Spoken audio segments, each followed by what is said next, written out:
এখন আপনার মেয়ে আপনার সাথে আছে, স্কিন পায়জামা পরে আছে, আপনি হাজি, আপনার লজ্জা হয় না, শরম হয় না? লজ্জা একটা ভাষা, আপনি জানেন না? লজ্জা যে একটা শব্দ আপনার, যেটা জানা নাই কেন? রাসূল সাল্লাল্লাহু আলাইহি সাল্লাম বলছেন এইভাবে, আর আল্লাহ বলছেন বুঝেও বুঝে না ওরা অন্তর আছে, বুঝে না, দেখেও দেখে না ওরা চক্ষু আছে, দেখে না, শোনেও শোনে না ওরা কান আছে, শোনে না। উলায়েকা কালানাম, তারা পশু প্রাণীর মতো, তারা গরু ছাগলের মতো, তারা কুকুর শ্রীগালের মতো, বালহুমাজাল, বরং তার চেয়ে খারাপ। আপনাকে আমি কুকুর শ্রীগালের চেয়ে খারাপ মনে করি, আর আপনার পরিবারকে, আপনাকে যদি আমি অশিক্ষিত প্রমাণ করতে না পারি, আমি জাতির সামনে বক্তব্য দিব না। যেই টিভিতে ল্যাংটা মেয়ে নাচছে, সেই টিভির সামনে বসে আছেন আপনি, আপনার স্ত্রী, আর আপনার মেয়ে, আপনার ছেলে, আপনার বৌমা, সবাই মিলে বসে আপনি একটা ল্যাংটা মেয়ে দেখেন, তখন আপনি শিক্ষিত? তখন আপনার লজ্জা আছে? তখন আপনি পশু প্রাণীর চেয়ে ভালো, যে না আপনি কুকুর সিরিয়ালের চেয়ে খারাপ? যদি আপনার এতে বিশ্বাস না হয়, মন কষাকষি ভাব হয়, তো একবার আপনি আমার সাথে বসেন, পার্সোনাল, দেখি আপনার অবস্থা কি। আমি 30 বছর থেকে বলছি, আপনাকে যদি আমি মূর্খ প্রমাণ করতে না পারি, আজকে বগুড়ার মাটিতে বক্তব্য চালু করেছি, বন্ধ করে চলে যাবো, আর কোনোদিন জাতির সামনে আসবো না ইনশাআল্লাহ। হিন্দুরা মহিলাদের দাম দেয়নি, আজও নয়, বিগত দিনেও দেয়নি। বিগত দিনে মৃত স্বামীর সাথে আগুনে জ্বলে যেতে হতো, তার নাম ছিল সতীদাহ। অতীতের দিনে বিধবা বিবাহ ছিল না। একটা মেয়ের বিবাহ হয়েছে 6 বছর বয়সে, স্বামী মারা গেছে 6 বছর 6 মাসে, তাহলে একটা মেয়ের বয়স 6.5 বছর, তখন স্বামী মারা গেছে। তখন থেকে নিয়ে মরা পর্যন্ত তার আর বিবাহ হবে না। বঙ্কিমচন্দ্র, রাজা রামমোহন রায়, ঈশ্বরচন্দ্র বিদ্যাসাগর, তারা চেষ্টা করে বিধবা বিবাহ বৈধ করার এবং নিজের পরিবারের ছেলে মেয়েদের বিবাহ দেওয়ার ব্যবস্থা করে চালু করার চেষ্টা করেছে। এরপরেও তারা আজও যে হিন্দু মেয়েদের দাম দিচ্ছে তা নয়। হিন্দু মেয়েরা বাপের জমি জায়গা পায় না, আজও তারা মেয়েকে জমি জায়গা, অর্থ সম্পদ দেয় না। যা কিছু দেয় বিবাহের দিনেই দিয়ে শেষ করে। তারা বাপের মেয়ে হিসাবে, বাপের অবর্তমানে জমি জায়গা, অর্থ সম্পদ পায় না। হিন্দুরা মেয়েদের অতীতেও কোনোদিন দাম দেয়নি, আজও দিচ্ছে না, ভবিষ্যতে দিবে এরকম কোনো তাদের কাছে হিসাব নিকাশ বিদ্বানেরা অনুমান করতে পারে না। খ্রিস্টানেরা মেয়েদের দাম দেয়নি।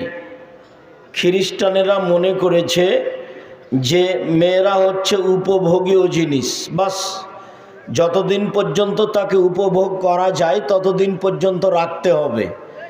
যখন তাদের এরকম সময় পার হয়ে যাবে, তখন তাদেরকে বৃদ্ধাশ্রমাগারে রেখে দিতে হবে। ছেলে মেয়ে, বাপ মা, এটা কোনো হিসাব নেই। বিবাহ দিতে হবে, বিবাহ পড়াতে হবে, তাদের ছেলে মেয়ে বৈধ সূত্রে হবে, এটা তারা প্রয়োজন মনে করেনি। আর বৃদ্ধাশ্রমাগার খ্রিস্টানদের পক্ষ থেকে এসেছে, কাজেই বৃদ্ধাশ্রমাগার মুসলমান করতে পাবে না। মুসলমান এত নোংরা ইতর শ্রেণীর জাতি নয়। ওরা পিতামাতাকে কিভাবে ভালোবাসবে তার পথ পদ্ধতি আল্লাহ তাআলা নিজেই বলেছেন, আল্লাহর নবীও অনেক বলেছেন। কাজেই মুসলিম মানুষ তাদের পিতামাতাকে কিভাবে মূল্যায়ন করা লাগবে সেটা ভালোভাবেই জানে। ওদের জন্য একটা বাড়িঘর তৈরি করে, খাওয়ার ব্যবস্থা করে, বৃদ্ধ মানুষকে, ছেলে মেয়েকে ছেড়ে ওখানে থাকতে হবে, এরকম নোংরা ন্যাক্কারজনক কাজ যেটা খ্রিস্টানদের কাজ, এটা মুসলমান করেনি, করবে না। যদি কেউ করে থাকে তাহলে সে খ্রিস্টানের নীতিতে চলে। মধ্যেখানে একটা দুঃখজনক কথা বলে রাখি, সেটা হলো এই, রাসূল সাল্লাল্লাহু আলাইহি সাল্লাম আফসোস করে কয়েকটা কথা বলে গেছেন।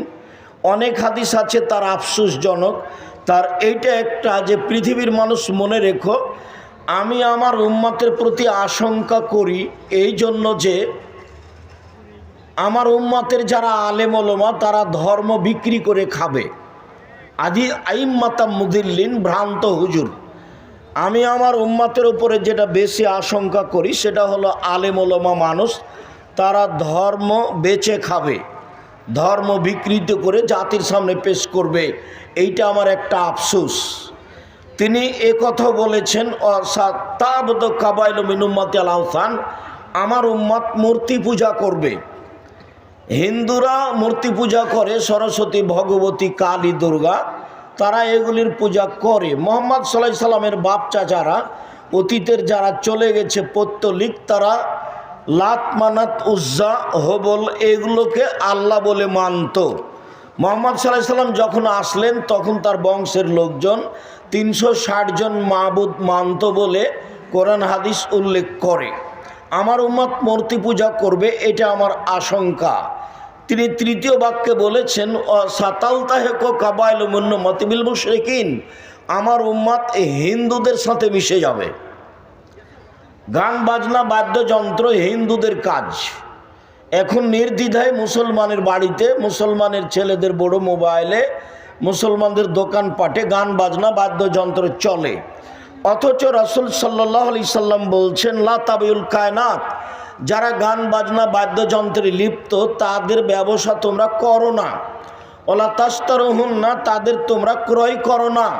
ওলা তুআল্লিমুহুন্না, মেয়েদেরকে তোমরা গান বাজনা শিখিয়ে দিও না। ও সামানুহুন্না হারাম, এর মাধ্যমে যত পয়সা উপার্জন হয় সবই হারাম।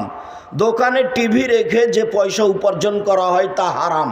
হারামের ভাষাগুলিতে আল্লাহ রাসূল বলেছেন, ইন্নাল্লাহ হাররামা বায়াল খামরে ওয়াল মাইসিরে ওয়াল খিনজিরে ওয়াল আসলাম, আল্লাহ তাআলা মদকে হারাম করেছেন, আল্লাহ তাআলা জুয়াকে হারাম করেছেন, ওয়াল কুবা বাদ্যযন্ত্র, খেল তামাশা, ডুবি তবলা, হারমোনিয়াম, সেতারা, দোতারা সবকে হারাম করেছেন। তারপরে তিনি বললেন, অল খিনজিরা, সোর, শুকুরকে হারাম করেছেন, অল আসনাম, পুতুলকে হারাম করেছেন। সব একই ভাষা।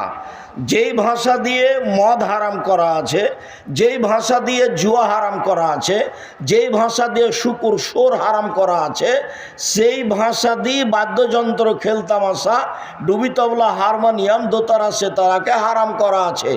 ওই ভাষা দিয়ে আপনার পুতুলকে হারাম করা আছে। এরপরও আপনার বাড়িতে কাঁকড়া আছে, আপনার স্ত্রী যে তরকারি রাখা বাটিটা কিনেছে সেটা একটা কাতল মাছ।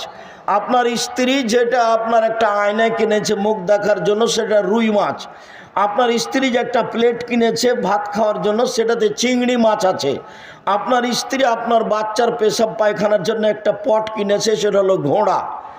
আপনি যেদিকে যাবেন সেদিকে দেখবেন যে আপনার কাজকর্ম সব খ্রিস্টানদের সাথে মিশে আছে, হিন্দুদের সাথে মিশে আছে।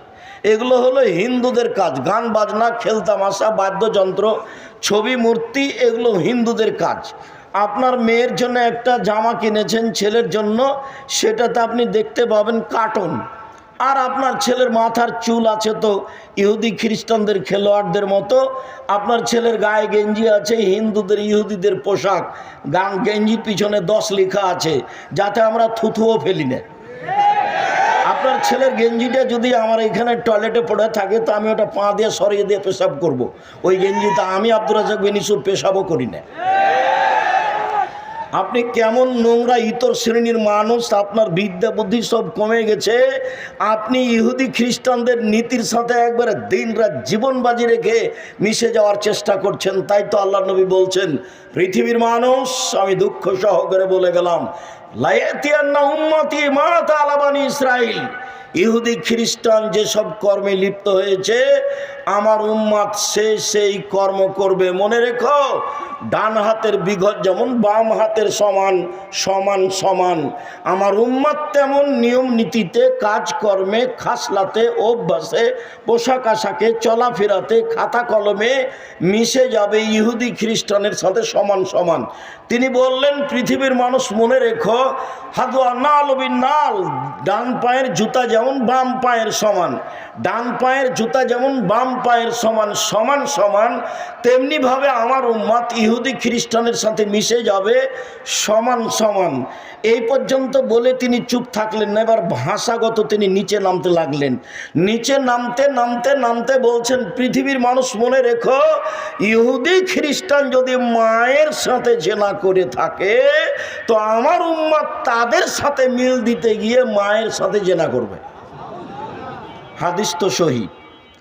আপনি বগুড়ার মানুষ, মাথায় টুপি আছে, প্রতি রামাজানে উমরা করেন, হজ করেন, এখন আপনার মেয়ে আপনার সাথে আছে, স্কিন পায়জামা পরে আছে, আপনি হাজি, আপনার লজ্জা হয় না, শরম হয় না? লজ্জা একটা ভাষা, আপনি জানেন না?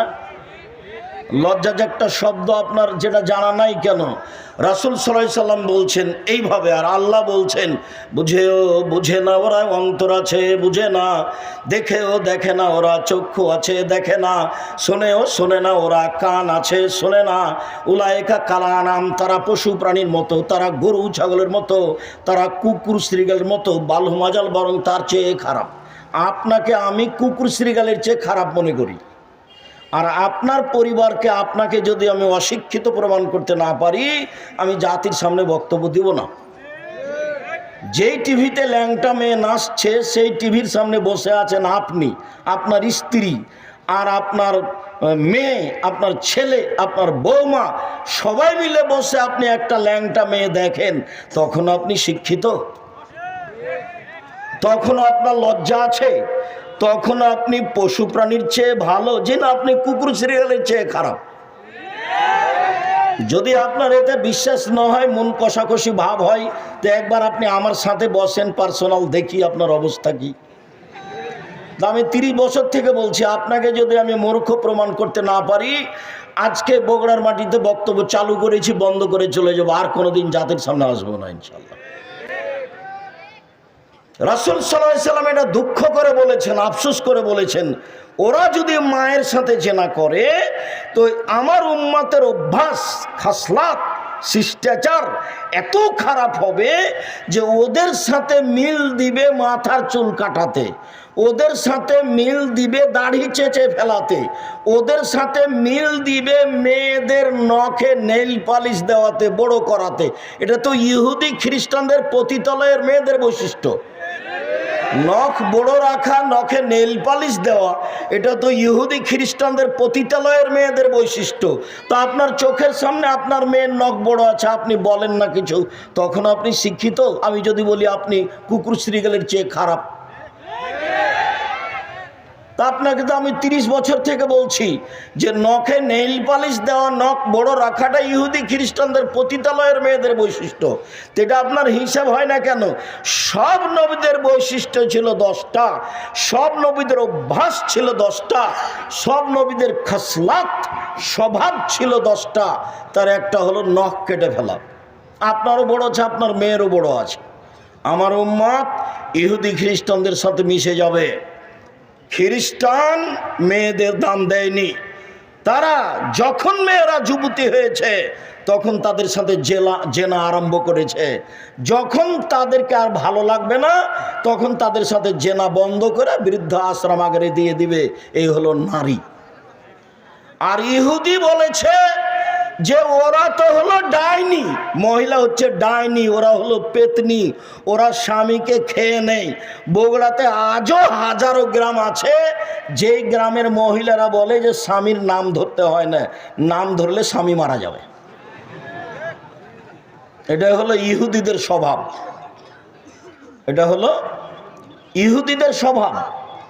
ইহুদি বলছে যে ও তো মানুষ নয়, ও তো ডাইনি, ও তো স্বামীকে খায়, ও তো মানুষকে খায়, ও আবার কি, ও কিছুই না, ও কোনো জাতি নয়, ওর 5 পয়সা দাম নয় সমাজে।